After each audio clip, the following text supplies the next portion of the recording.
Hello, everyone. My name is Jessica, and welcome to this session on data loss prevention. Let's get started. So here are some key takeaways from today's session. I'll start by describing how legacy DLP is failing the modern enterprise.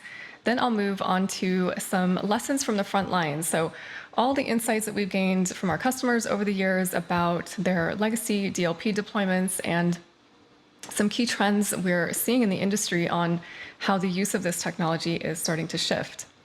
And I'll conclude with some highlights about our recent product launch of Tessian Architect. This is the intelligent DLP policy engine of our email DLP suite. And I'll go over some capabilities and how we're solving for some of those DLP use cases. So simply put, we are seeing more limitations when it comes to rule-based DLP solutions. The problem that most DLP technologies have is that they are entirely based on rules. And the bottom line is you can't define and predict human behavior with rules. And so in regards to this, here are some problems with DLP that we've learned from our customers. The first is around DLP policies. They are typically quite complex and therefore incomplete. They often require you to predict the future. You need to know what the data you're trying to protect looks like, or in other words, the patterns it contains. Implementation can also be incredibly challenging, so this can take several months. I've seen this anywhere between 6 months and 18 months. Lots of fine-tuning is often required, as well as lots of money spent in professional services. And the absence of context in DLP policies also makes it complex. It's hard to test because it's only looking at the content and the exfiltration channel, but nothing else. The next is constrained data classification. So DLP uses content inspection to identify and classify data based on pattern matching or fingerprinting. This often doesn't work and requires it be manual, which can be a colossal waste of time and resources. DLP is also known for having limited visibility. So DLP products merely watch egress channels. They don't evaluate any pre-egress activities, and they typically can't track IP in cloud apps that hold huge amounts of data. So there can be significant gaps in what you have visibility into. And high false positives, this is also well known in the DLP space. Again, since DLP doesn't look at context, the number of false positives is huge, and alert fatigue is quite common among DLP admins. And lastly, I know many can relate to this, it's a horrible user experience. It takes a binary approach or a negative control model, which is really, it just blocks or allows. Locking down employees like this can make it incredibly difficult for them to do their jobs. So here are some key trends emerging for DLP. The first is around consolidation. There's a lot of consolidation happening in the DLP space right now. And the new approach that we're seeing is legacy DLP is just flat out being ripped and replaced.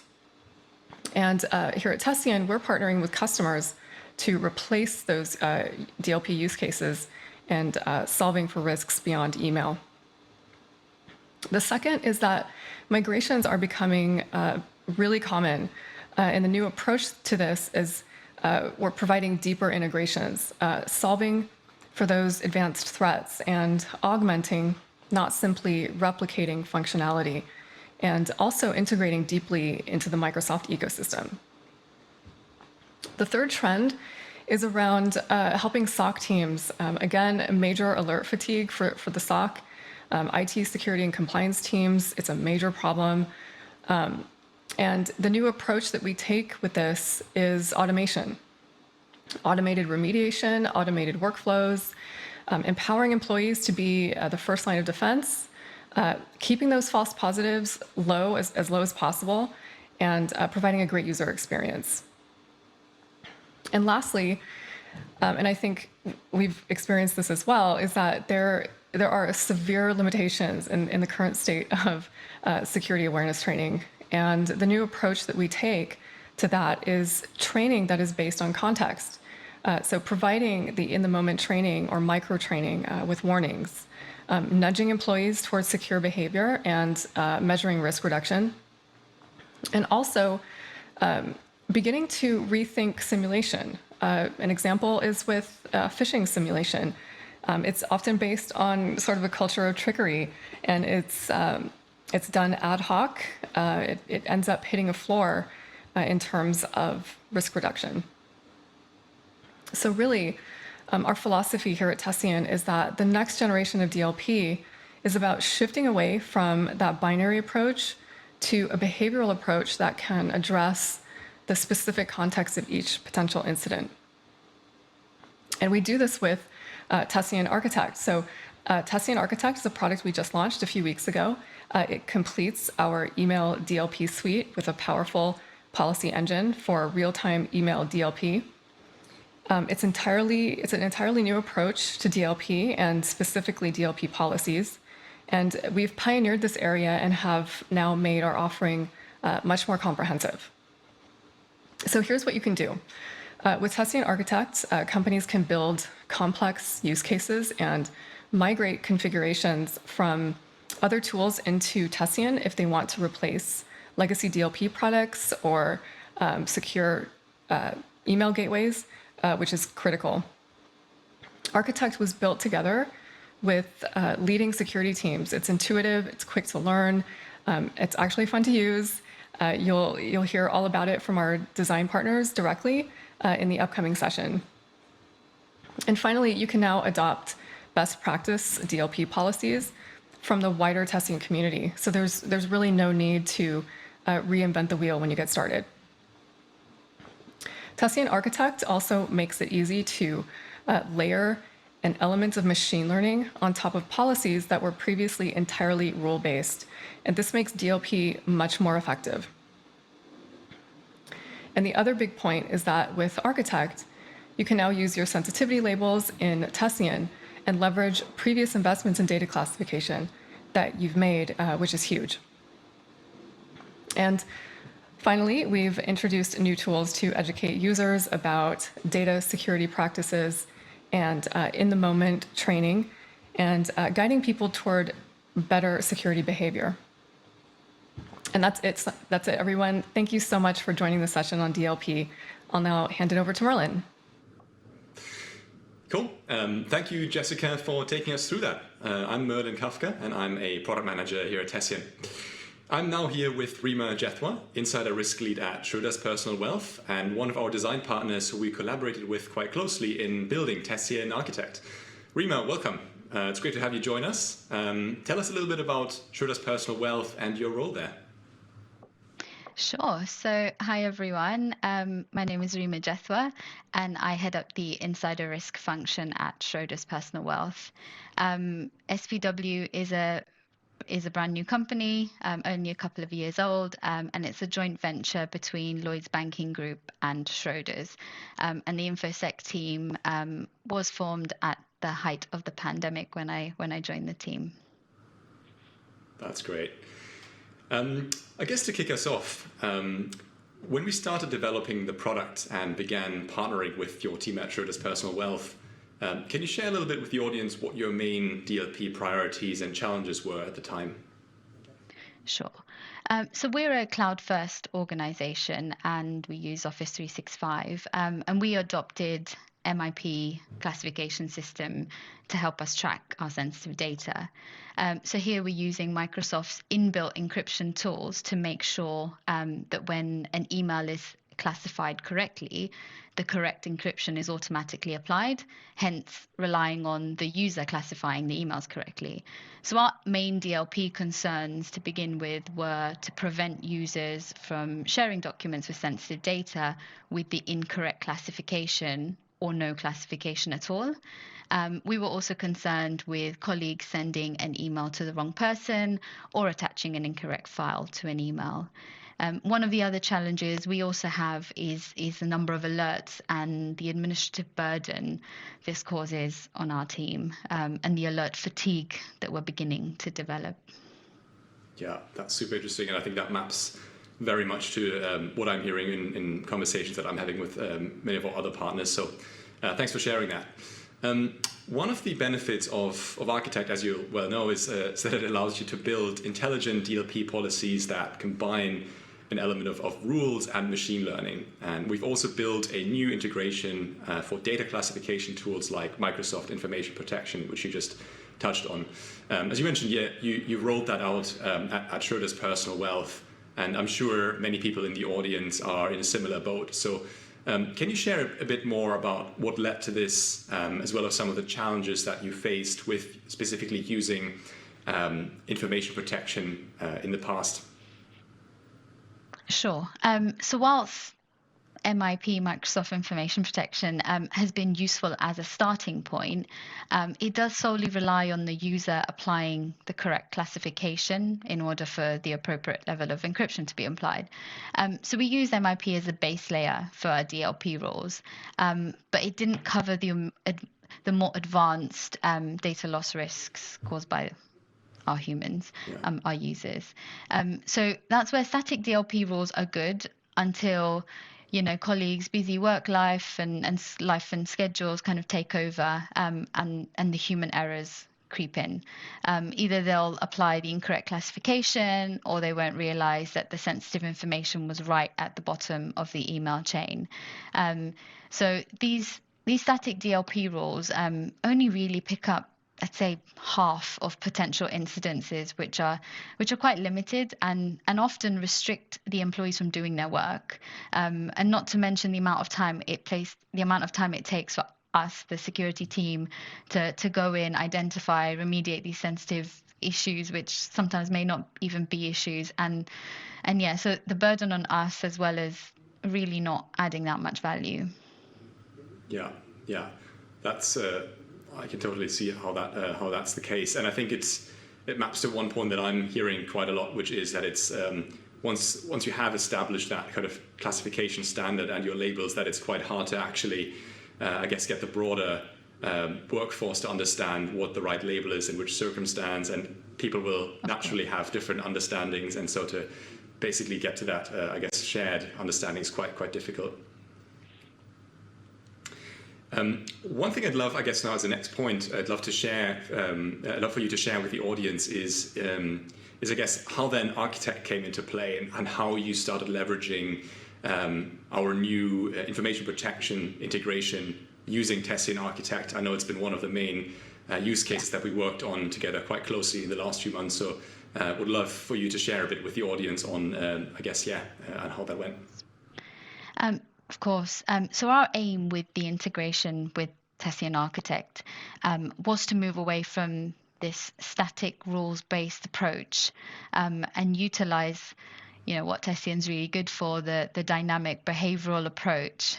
So where we could actually educate and prompt the user before the data loss event actually happens, rather than it being an afterthought.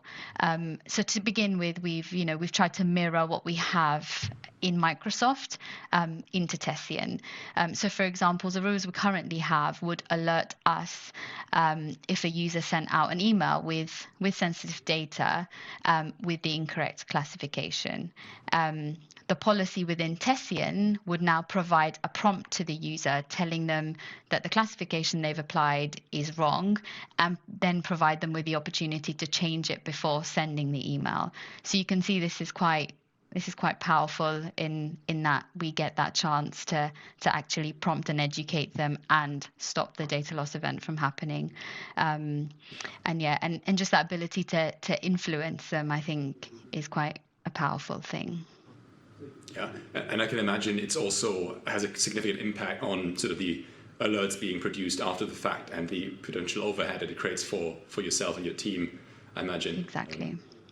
Yeah. Exactly. So I guess if you could summarize what, from your perspective, would be some of the benefits or important elements that you're gaining now with with that setup, which benefits would you, I guess, highlight and share with other people in the audience that are also using MIP? I can imagine lots of companies out there are either heavily relying on information protection already, or they're considering rolling it out or investing into it. So would love for you to share, I guess, why it's worth considering, using Tessian as a way to, I guess, get more out of that investment.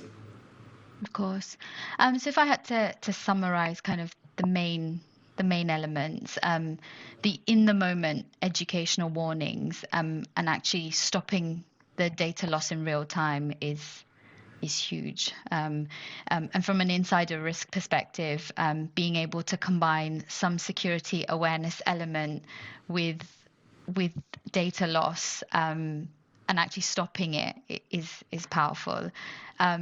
The Tessian library, which we've worked on together, I'm really liking. It offers the opportunity for us to learn of other potential DLP policies that we could apply, that we may not have considered before. So, we talked about this a lot, Merlin, but we've recently turned on the hidden fields in Excel policy. I hadn't thought of this before, but I've turned this on, so we have the ability to turn it on silently, on the silently track mode, which means you can switch it on for everyone within seconds and just gather the alerts without notifying the user.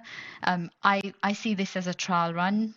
So then we can see in 2 weeks' time, you switch something on today, in 2 weeks' time, let's have a look how many alerts are being picked up, and actually assess whether this is something worth then monitoring fully, and then adding in the extra the alerts to educate the user and prompt them. So yeah, sometimes we'll get so many and we'll realize this is actually a problem, and actually sometimes we'll realize maybe this is not something we want to look at now. And for me also, the portal just makes it so much easier to track incidents, and you can filter by type, policy, over a certain time period, and for me it reduces the admin. Trying to do that on Microsoft is not that easy. Yeah, I can see that. I mean, those are great points, and actually, it leads me nicely onto sort of another area that I'd love to, I guess, get your thoughts on. I guess, zooming out a little bit, and you kind of touched on this already, that oftentimes security products aren't really known to, I guess, provide a great experience for administrators, and just don't make it very easy to configure things. So I guess as somebody who's hands-on with building policies, how do you find the overall user experience and the design of Tessian Architect and the new platform compared with other tools that you've used in the past? Of course, I find it really intuitive, and building the policies is really easy. Not only are we able to kind of really easily mirror what we've already done in Microsoft, which we needed security engineers to help me do. We can use. I did, yeah. We had to sit with them, and it's way more complicated. But we can use some of the preset policies that you already have, and switch them on in minutes. Each policy is also really easy to tweak and modify. So if we need to kind of add extra requirements or take them out, if they don't suit, we can do that very easily too. And it meets both our basic and advanced data loss requirements. So for me, it's a no-brainer. And also to add to that, from a security events perspective, so all the alerts that come up on the dashboard, I've mentioned before, but it's really easy to filter on these events, which again makes it easier for us to manage. And I know we've mentioned before, Merlin, the new features that we're looking to be released in the future, where we can tag those events and kind of introduce some sort of workflow into it to actually. That can be our sole place where we can go to manage all these events. So I'm looking forward to when that's being released fairly soon. Fingers crossed. Yeah, such a good point. And we're planning to prioritize these in the near term. I guess I think one, as you mentioned, that the point around how easy it is to configure things and set things up. I think you just reminded me of something you mentioned a few months ago. Just overall how. I think I think it was, you notice when a product is just designed, with quite a high level of kind of thoughtfulness, as compared to something which can just be a bit, another product that can be a bit more frustrating to use. And you just give it, I guess, that extra chance when you know it's just better designed and easier to use when something doesn't quite work the first time around, where in another product it might just be so frustrating that you're much more likely to kind of give up. But yeah, I think that was something that stood out for me when you mentioned that a few months ago. 100%. If something feels nice, looks nice, and is easy to use, it's just a no-brainer. And I don't want to go into the various other portals and figure out every single morning which one it is I need to go into. I feel like I want to come into the Tessian platform and then just play, and then you're learning something new every day. So the design overall, I think the interface is designed so that it allows us to focus on what's important. So then we spend less time, but that in turn makes us want to spend more time in there. So yeah, I guess switching gears slightly. So I guess the one point is the administrator, the experience for yourselves and other administrators. Can you also comment a bit on, I guess, the overall user experience that Architect and maybe Tessian more broadly provides for your end users actually at your organization? I think you touched on a few points there earlier, but would love to hear, I guess, your general thoughts on that. Of course. So I've had users personally comment on the fact that the pop-up alerts are really simple to understand and quite user-friendly. They've also said that these prompts happen at exactly the right time, asking them to do the right thing. So it's not, as in these pop-ups are there when they need to be told, and it takes seconds for them to do what they need to do. And then it saves the security team following up with them, telling them they've done something wrong. So I've had personal thank yous. So from a user perspective, I think it's doing a great job, and the feedback has been great. And I think from our perspective, from a security perspective, we're able to give those extra guardrails to colleagues, and especially at a time, when people are working from home. And I know people are now transitioning back into the office, but again, that's change in itself, where they're uncomfortable and still adjusting. Like, we're helping colleagues when they need it and not penalizing them. So it's like the security team winning brownie points, and we're building our credibility across the organization. So if we're able to do that, it will help in the long run when it's not so great. Yeah. Awesome. I mean, I couldn't have thought of a better way to close. It looks like we're coming up on time. Reema, thank you so much for joining us today. Pleasure to chat with you. Thank you, Merlin. Thank you. I'm now inviting to the virtual stage Phil Horning, Senior Information Security Analyst at PeaceHealth and another key partner in helping us build Tessian Architect. Phil, really excited to speak to you about the impact of this new approach in terms of DLP and how you helped us shape the product. I think before we get into that, tell us a bit about PeaceHealth and your role. So thank you, Merlin. At PeaceHealth, we have a little over 16,000 employees that we call caregivers. That includes physicians, doctors, other staff, and support staff that we have. PeaceHealth serves the Northwest community through hospitals, clinics, and other medical services that we do. At PeaceHealth, I serve more on the email security side with everything to deal with phishing attempts to protecting us from spam and other things coming in, but also things that are going outbound as well. So any information that's going out, making sure that we're going to the appropriate places, that we're not losing any kind of sensitive data that's being sent to the wrong person or other malicious users too. So really a lot of those different human elements on that side and that frontline security. Yeah, thanks for that. Super interesting. I guess when we started developing the product and began partnering with your team at PeaceHealth, what were your main, I guess, priorities when it comes to sort of DLP and overall data loss and some of the challenges that you were facing at the time? Yeah, so a lot of the big things was visibility.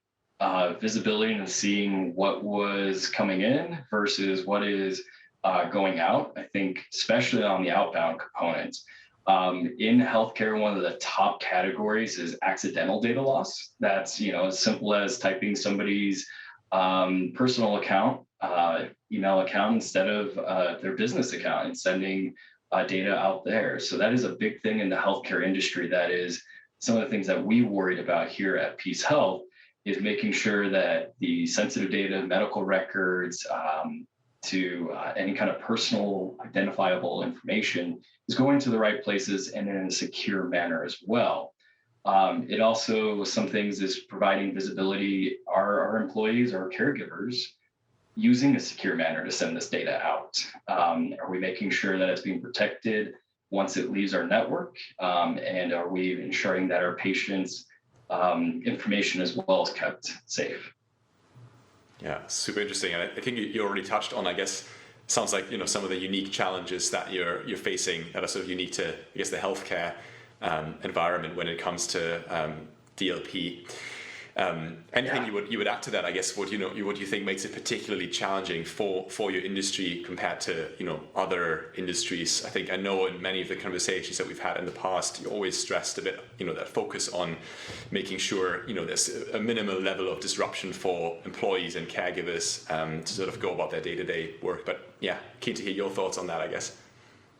Yeah, absolutely. In the healthcare industry, there are a lot of labs and doctors' offices that are their own entity or their separate thing. They love to use a lot of different types of emailing systems, and sometimes there are personal emails that are utilized too. So I think those are some of the unique challenges that we faced, was ensuring that they were going to the correct place and that the right person was being sent to. Yeah. And also, I think with all of that, just ensuring that medical data that was coming in as well was truly medical data, and maybe not a phishing attempt or some kind of elaborate business email compromise that was coming in from a doctor's office or other place too. Yeah, that makes sense. And that maps to some of the conversations that I've been having with some of our other customers as well. I guess switching gears slightly to what we've build with Architect and the product, crucially PeaceHealth, you're a key partner in. What kind of impact does a product like Architect have on things like the administrative overhead and using things like end user remediation, especially I guess in comparison with some of the maybe tools you've used in the past? Would love for you to share, I guess, any thoughts that you have on that. So I believe the answer to that is twofold. So one, with limited resources, especially in IT security, in a hospital network, focus for IT security is a little less than it is for keeping patients safe and providing care and that kind of thing. But it's still highly important to any organization. And I'm just generally speaking for a lot of different healthcare organizations and places that I've seen and worked with. That's generally the theme. So having limited resources, which I believe is across many industries too, with an IT security team, being able to focus on DLP, which can get very minute, very detailed work that is very difficult to track down individual emails and tracking down, seeing what actual information is going out and then also what's coming in. It takes a lot of time, hours upon hours to research. Even if you do have certain email security gateways installed, it can still take a bit of time to filter through. So, and then the second component too is the end user level. So with that, being able to utilize some of the things that Tessian is providing with end user interaction empowers the end users to be able to take control of their emails and see, hey, maybe I didn't mean to send it to this personal email account. I meant to send it to this business account for what could have been something as sensitive data, sending it out to the wrong person, or making certain mistakes or misattaching something. That happens quite a bit. I know I've had a couple times where I double checked the email. I realized, I might have misattached, this presentation or the wrong thing. It happens. And with that, Tessian's DLP architect platform, was able to help us reduce that time of seeing the events that we needed to see, the things that did go through of potential data loss and being able to see and research and refine and get to the exact events rather than trying to do a broadcast type wide net catch. We were able to go to the very specific emails and get down to the details that we needed to see exactly what was being sent out and if it was okay or not, and also take action appropriately and quickly on those emails and discover that, as well as be able to open up our education component with users to say, make sure that you are double checking your emails. But if something of this pop-up happens from Tessian, pay attention and review your email and take the time to make sure that it is going to the right place. So it does save a lot of time, but also adds a little bit of that education component too that we've been seeking for all end users. And that leads me on quite nicely to another thing I was going to ask you, which is related to visibility. So I guess getting visibility into data loss risks was one of the key factors that played into the development of Architect.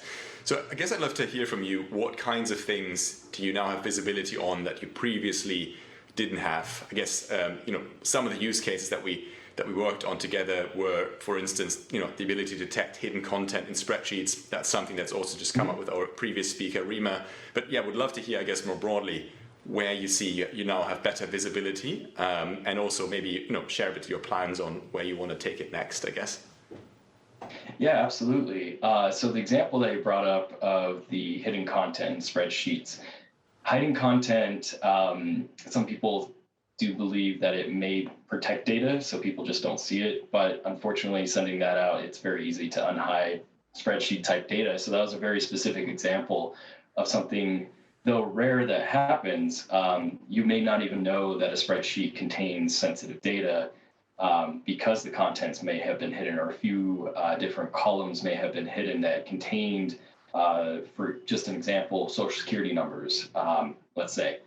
And you may have shared that spreadsheet out without even realizing. And that's something that's very specific that we'd like to catch and make sure that we're seeing that's not being spread to the wrong people, that it's not being shared, and that also that we are taking the appropriate type of removal data, sensitive data, from things that we do want to share with others that may not have access to it. So that's some very specific things. Also, being able to see a little bit more detail. So with Guardian and Enforcer, there were very broad sweeping controls, but now with Architect, we are able to define very specific things and trigger very specific alerts that we really do want to dig into and respond to quickly instead of very broad strokes. So it's very useful in that manner.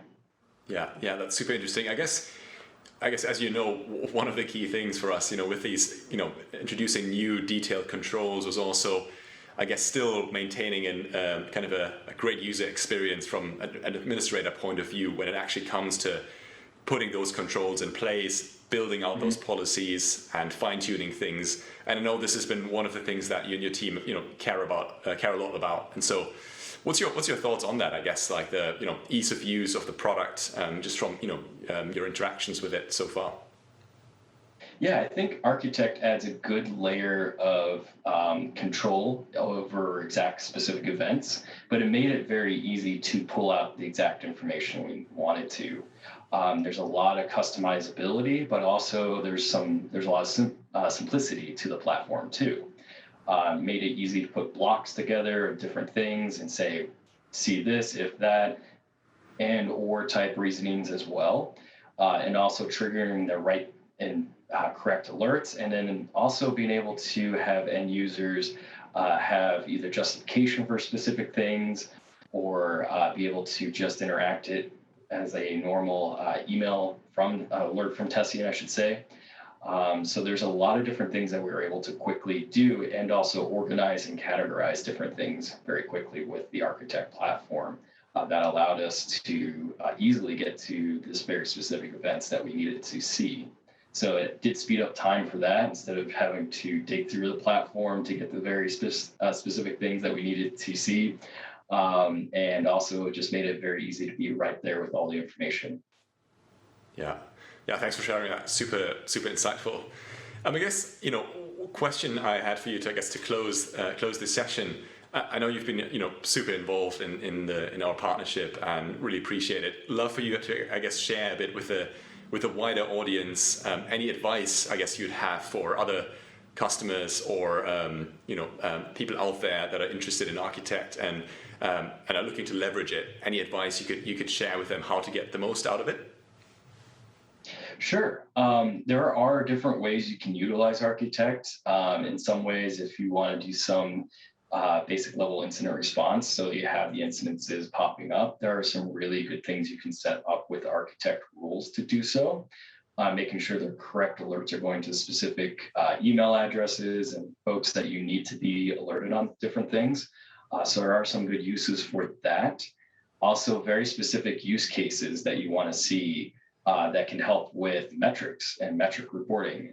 In IT security, being able to report that how you're improving the security posture of your organization through the tools that you are utilizing adds a lot of different grounds for us to be able to implement new controls and new security measures that will help protect the organization. So there's a lot of different ways you can utilize it, but there are a few key elements to that you may want to look into in very specific detailed type components outside of Guardian and Enforcer that Architect to be able to help fill in as well. Awesome, thanks for that. I'm sure a lot of people in the audience will find that really helpful.